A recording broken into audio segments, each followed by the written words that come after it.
What's up, guys? This is your boy Hugo Strange here one more time with the Breaking Bad review, episode 11, Confessions, and holy crap, is there a lot to talk about?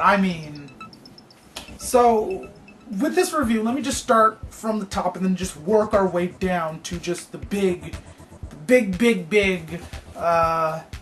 shock of this episode, which there's a lot of big shocks, but I want to start off by saying that Walter White is the freaking devil. For starters, I'm really happy to see Walt Jr. again. It was good seeing him in an episode because I was wondering where's he been, what's going on, what's up with him.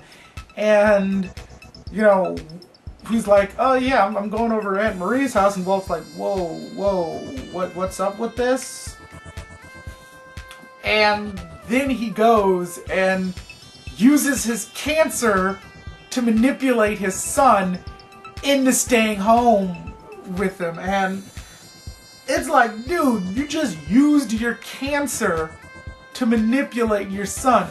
Walt has gotten so complacent with his manipulations that he doesn't even realize he's doing it. Like, the scene where he gets the revolver from the vending machine, he needs to come up with an excuse to open the vending machine. And it's like, just say, yeah, I'm gonna go take a look at the vending machine. It's been acting weird. And Skylar's like, okay, why are you making these excuses? Like, I know something's going on here, but I'm not gonna ask, so go ahead, do what you gotta do. Like, she doesn't say that, but it's all in her eyes, it's all in her expression, and everything is just so subtextual in this episode. The biggest thing for me was Jesse in this episode, and I know we're gonna get there when we get there, but the scene where Jesse's like, can you stop working me? Just once, can you stop working me and just be honest? Just like, you know, hey, Jesse, I need this, okay? Where Walt's just going on and on, like, hey, you got your whole life ahead of you, it's a fresh new start, clean slate, blah blah blah, you have this money, and Jesse's like, dude, just stop trying to sell me on it. It reminded me of when Lydia was trying to sell Walt into selling to the Czech Republic, and Walt's like, just learn to take yes for an answer. But in that scene, like, Jesse didn't flip on Walt, which in hindsight he should have, but Jesse didn't flip. But at the same time, it's like, I realized I'm expendable here. Jesse, that is. And the thing is, Jesse has lasted so long because he's always been a manipulated cog in the machine that Walt has oiled. Like, Walt can't manipulate Mike, he couldn't do that with Fring, he couldn't do that with a lot of people, but Jesse he can constantly manipulate in some form or fashion, and he's always been able to do that successfully until now, where Jesse realized, look, you killed Mike, you killed all of his guys, it's not out of the question that you're gonna kill me. So Jesse's like, can you stop just working me and just say, look, I need this? And then Walt, being the manipulator that he is, goes in to hug Jesse, which is still manipulation. And the whole time I was watching that scene, I was like, Jesse, don't hug him back. Don't hug him back. And he didn't. Which proves my point that Jesse was crying not because, you know, all of that emotion or anything, but he was crying because he realizes that regardless of what happens, Walt is still going to try to manipulate him. And that explosion is seen at the end of the episode when Jesse finally realizes that Walt poisoned Brock. When he, you know, because earlier I thought he was just looking for a pot, and then when he comes in the office and punches Saul, I was like, this ain't about pot. He knows. Like, he figured it out. Which, I mean, of all the things for Jesse to figure out, of all the ways he figured it out, that's how he does it, because Huel lifted some dope out of his pocket. Next thing you know, it's like, that's how they did it. That's how they did it. You know, and Jesse, he was pissed. He pulls out a gun, he gets Saul's gun, and holy crap. I imagine, like a lot of you, probably went back to the first episode of this season just to see if Walt's house was burnt down, or burned in some form or fashion. And it didn't look like it was. So, but I mean, then again, you know, so I don't know if Jesse actually goes through with setting Walt's house on fire, but, you know. But that was just a major thing that happened with Jesse. So I'm just curious if he's gonna find out that Walt was there when Jane died. I don't know, but it's gonna be really strange how they handle that clash between the two and how Walt manages to wiggle his way out of this one. Walt, like I said earlier in this review, is the freaking devil, and that's no more definitively proved than by his confession video. That had my jaw on the floor. Like, I was like, are you serious? It was so convincing that I was like, this is airtight. Like, Hank's not gonna get away from this. And the true nail in the coffin with that is the fact that they used Walt's meth money to pay for Hank's medical bills, which Hank didn't know. And I thought at the end of that video Hank was gonna, like, you know, punch the TV or something. But then he's like, what's he talking about? $170-something thousand. And then Marie's like, oh crap, it was the meth money. And Hank's like, Hank realizes he's screwed. Like, there's no way I'm gonna get him now, because if it does, that implicates me. And so I imagine Walt gave copies to Saul in case anything happened to him. But oh my goodness, like, how, what's gonna happen? Like, at this point in time, anything can happen. Like, anything can happen. There's this sense of danger that any single character can die, except for Walt. I don't think Walt is gonna die. We know he's not gonna die because we see him a year later, head full of hair, he's fine. But Jesse could go, Skyler could go, Marie could go, Hank could go, Walt Jr. could go. Saul, they already said Saul's not gonna go, but anybody could go. Like, everybody's expendable here, and at this point in time, I'm rooting for Jesse, I'm rooting for Hank, but I don't see how they're gonna get out of this. Like, I don't see it. Like, Walt is the freaking devil in this episode. Like, everything. He just planned everything, and it's so sick. And the fact that Jesse is like the one thing that can just unravel everything is insane, because I'm pretty sure Jesse now, in hindsight, realizes, dude, I should have told. Like, I should have confessed to Hank.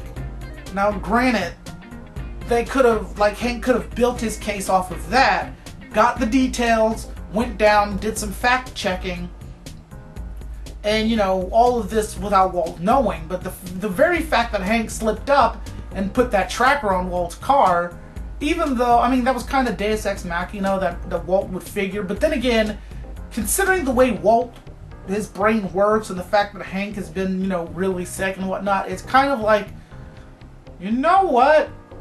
Maybe let me go check this out. And boom, there's the tracker. So, yeah, this, like Saul said, everything's going nuclear right now. Like, you could see it. There's like this huge bomb in the corner, and we're just watching the fuse get smaller and smaller and smaller, and it's only gonna explode. And I don't know how Walt's gonna wiggle out of Jesse. I don't know how that's gonna happen. I do still think that Walt is gonna use that Vanisher guy. I do still think that's going to happen, because that's the only way that I see Walt kind of getting away from this. And again, we saw the future. We know, people know he's Heisenberg. His house is gated off. You know, but we don't know what he's doing, why he's doing it, what's going on with that. And Walt just thought he was so clever with hiding the Lily of the Valley and, you know, putting all of his stuff away. But no, Jesse finds out in the most innocuous way possible. Just Huel stealing his pot off of him. Next thing you know, Jesse puts two and two together, and Jesse has been getting increasingly smarter as the series has went on. He's no longer the idiot that he was in season 1. He's kind of on Walt level now, but the thing is, like, Jesse's street smart, and Walt still doesn't have that street smarts. So Jesse's kind of like, I'm not gonna put this past you. Like, in the episode we saw before the break, where Walt comes to Jesse's house. Jesse goes off screen, grabs a gun, comes back. You know, Jesse knows, like, I know I'm expendable. I know that any given time, Walt can just be like, look, you become a bigger liability than you have a partner, and I gotta do away with you. And Jesse's not gonna go down without a fight. He's not gonna underestimate Walt. He's not gonna look at Walt as nothing. You know, Jesse has killed for this man. He's done so many things for this man. And it's like, this man still doesn't trust me. He still doesn't have my back. You know, just so much. It's a powder keg, and I'm not gonna say it. Well, I didn't want to say it, but I am gonna say it. This is how you do a final season, where everything's becoming unraveled. The characters are wound so tightly that they're gonna explode, and everything's just like coming unhinged. As opposed to Dexter, where it's like, I love you, Hannah. I love you too, Dexter. I love you, Hannah. Love you too, Dexter. I really don't know how this show is gonna end. Everything just, it's so intense. I'm so interested. I'm rooting for Jesse. I'm rooting for Hank. I want to see how Walt wiggles his way out of this. Walt is just a completely deplorable character now. I still like him, don't get me wrong, I still like him. But he is just a completely deplorable character now with no redeeming qualities. Marie is just like coming unhinged. Hank, you can see, I feel bad for the guy because he can't do his job. He realizes he's bad at his job now because his brother is a meth cook and he can't get what he needs in order to put him away.